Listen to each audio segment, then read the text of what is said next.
welcome to KMD Railyard.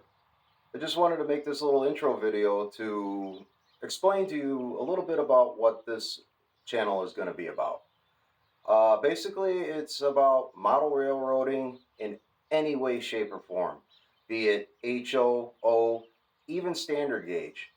If it's HO, it'll be something about, how can you build stuff on the cheap, because you don't have to have an account that has multiple thousands of dollars to do this hobby.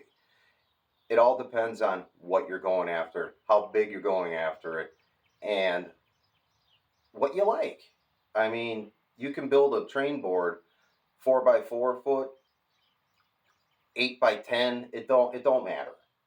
So basically, what I'm going to do is make multiple videos of how-tos, rail fanning, going to museums, hobby shops, what to look for, what to kind of stray away from, and where to go. If you like streamliners, steam, trolleys, trams, subway, you got to pick that part. I can't help you out with that. But what I'm going to try to do is make a video, multiple videos of how to get started, how to maintain, and have some fun with it. That's the most important thing. I'll have special guests along the way. My son, he's a huge model railroader. Sometimes I think he's more of a model railroader than I am. And give tidbits of information. His information, he's very smart on it. Basically, what I do is I love kit bashing, be it lifelike of its exact on, or if you want to make it a train set that looks like something straight out of a Dick Tracy comic book. Like in my intro startup with the trains on the train board, I don't call it a layout. It's not a layout. It's not laid out all across my room. It's just a few pieces of plywood put together and stuff that you can get at Walmart very cheap. And I'll show you little tricks that I've learned, that I've come up with, because I just can't afford some of the scenery stuff in this hobby. It's awesome stuff, but sometimes you gotta pick and choose, because do you want that E8 or do you want that bag of 25 trees for $74? I mean, that price is way off board. I don't know what the prices are, but I've also came up with some ideas on how to make trees on the cheap, and I'll show you how to do that too in future episodes. But I also love, like I said, I love kit bashing. I love coming up with ways of making different things. For instance, I am currently working on a old shell. It's a Mark's HO series. I got this on eBay with a few other cars. This train has seen some things. The whole front of the chassis, in fact, I got the chassis right here. The whole front of the chassis is busted. It's shot.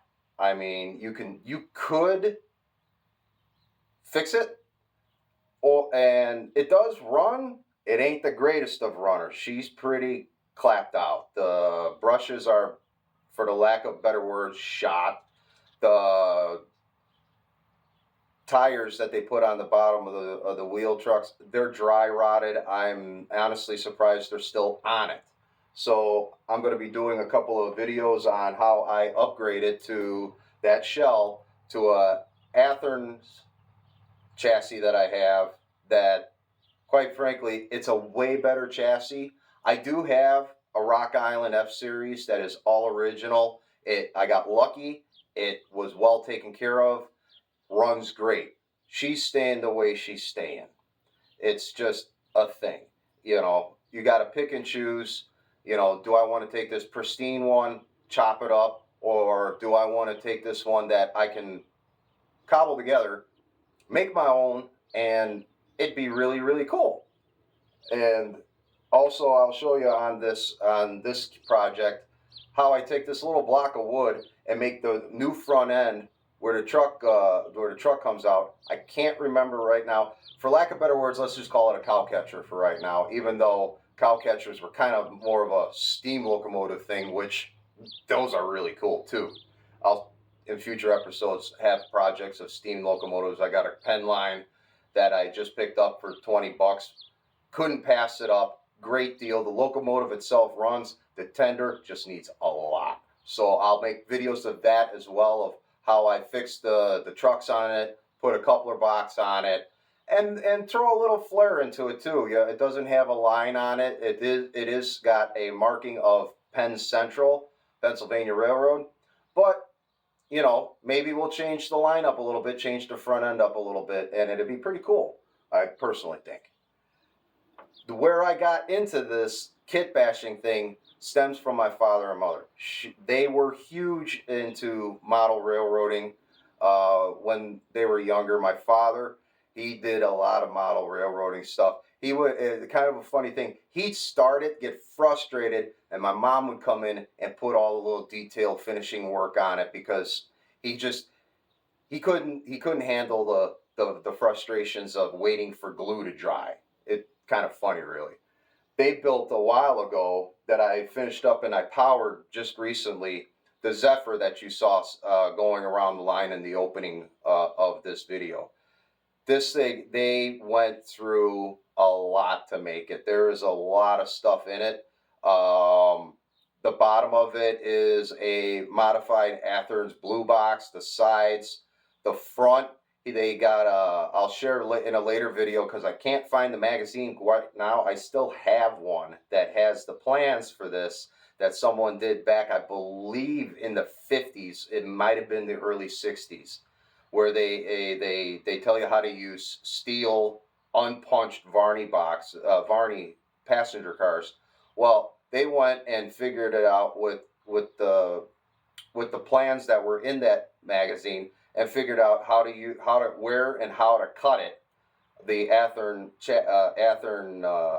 passenger cars, and by using an F7 nose for the roof section, and they used the template for the front section of it, how to cut it out, modify it, glue a lot of pieces together. This thing, it has so many pieces put together to make it the Pioneer Zephyr, and it was a shelf piece. It was a dummy unit up until about 3 years ago when I got back into model railroading with my son, and I found a modern Bachmann at the local Menards. It was a set. I kept the motor, gave my son the shell to play with, cobble together, do whatever he wants because he loves to tinker like I do. And I used the chassis, modified the front half of the chassis to fit the rest of this chassis, and powered the unit. It's an awesome running unit. It's quiet. It runs well. And being that it's more of a modern unit, I should be able to eventually go from being just a DC system to going to the DCC system, and there's plenty of room back here for putting the decoder in, the sound, and everything. So stay tuned for that because that's going to be a lot of fun, and it's new territory for me.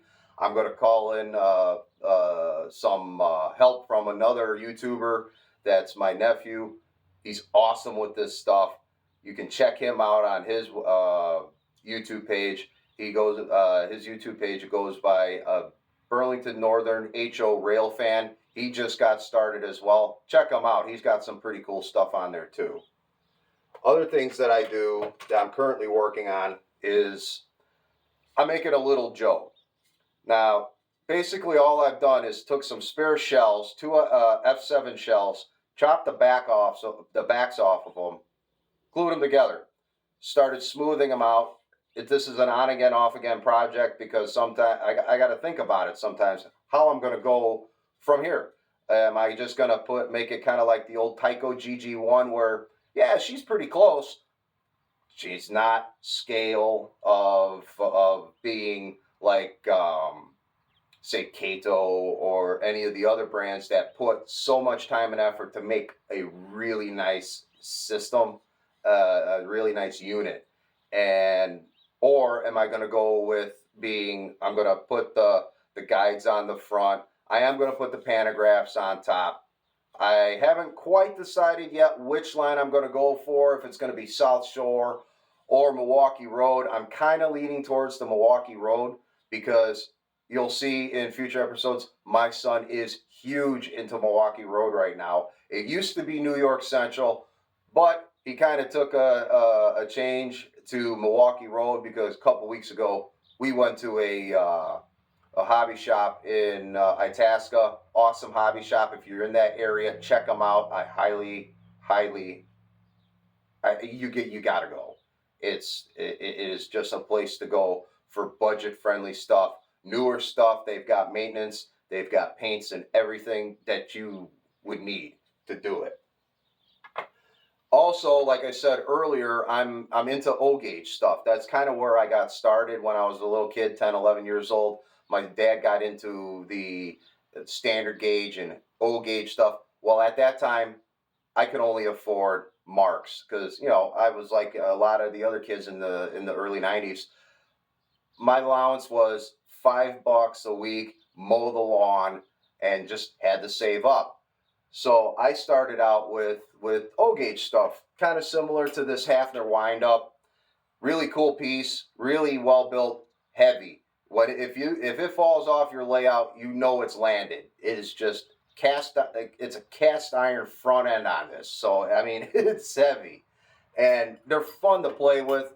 After a while, though, half hour or so, your hands get tired because I swear to kids back then, they must have had arms the size of Arnold Schwarzenegger's. I don't know. It's fun though. It's a lot of fun.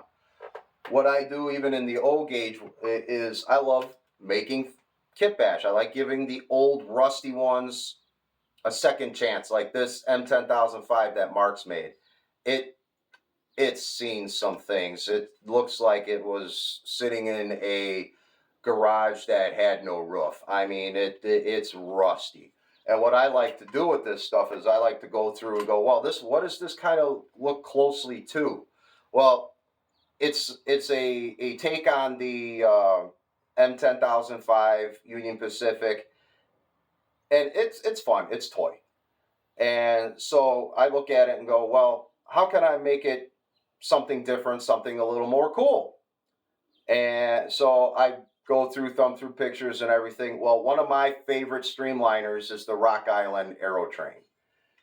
It is just a really cool train. You can see one up in the museum in Lake Green Bay, Wisconsin. I almost said Lake Geneva. I wish it was that close. In Green Bay, Wisconsin, they've got one there, and I believe the other one is down in the St. Louis area.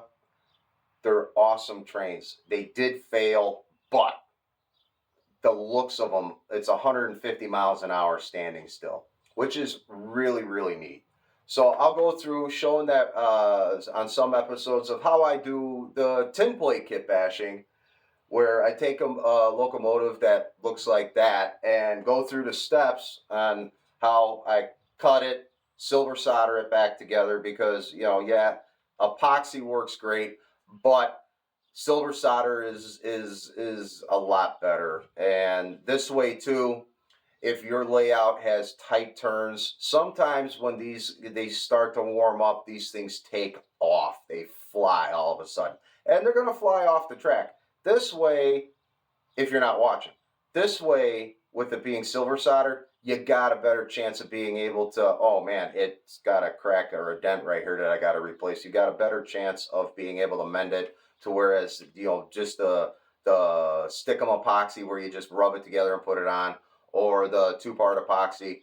Well, it's kind of like Bondo in the automotive world. It's going to crack. So I'm going to show you how to go from that rusty one to something like this to the finished product of where, after some filler and painting, it turns out pretty cool. So I'm going to show a lot of that too. And sometimes when my son is in the room and he wants to run stuff, I like to give him the dollar shells that I find in the bargain bins and stuff and tell him, have at it. And he'll go through the tester's paints or anything else, anything he can find with a paintbrush, and he'll freehand his own thing, which is, 9 years old. This is cool. Made his own setup of what his rendition is of a Burlington Northern with the red stripe, silver paint, and he's better model railroader than I am. I swear. He's trying to get an old rubber band setup running where it's actually just a motor with two drive shafts that end nowhere, and you put the rubber band in between. I have tried. They're hard. If he makes it work, you're gonna see it, and I'm pretty excited about that one too. And then also, like I said before, I'll go through typical maintenance stuff like this. Excuse me for a second while I try to remember. River Rossi. Wow. Anyways, River Rossi E8. It's an older one. This probably dates back to the 60s, maybe 70s. If you know the exact years of when they made this, put it down in the comments section because I I don't remember. And I would love to know, and I'd love to hear your comments and questions and information or tricks that you guys do too. And I will share it if you want me to share it, and I will definitely plug you on who told me the ideas. But that's kind of basically what this channel is going to be about. I hope you guys enjoy it. I hope to look forward to your comments and get you started on how I do model railroading and how you guys can learn too.